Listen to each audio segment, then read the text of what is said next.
Mmesikia nimebweka. Nimebweka kweli. Nitazidi kubweka dhidi ya ukabila, nitabweka dhidi ya ufisadi, and therefore join the kubweka team. Because hatuwezi kunyamaza,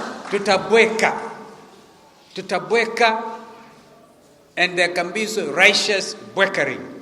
Tutabweka because hatuwezi tukubali watu wapigane makanisani, watu wawane, waumizane, watu wakose heshima, pusiwe na integrity in politics.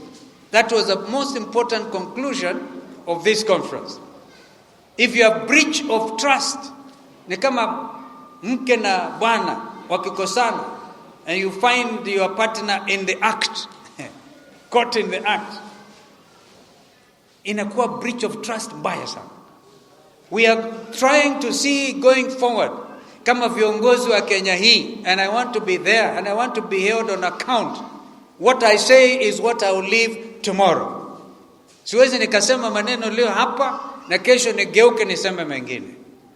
I'm challenging my fellow leaders to live in accordance with what we proclaim publicly or even privately, and more so in writing.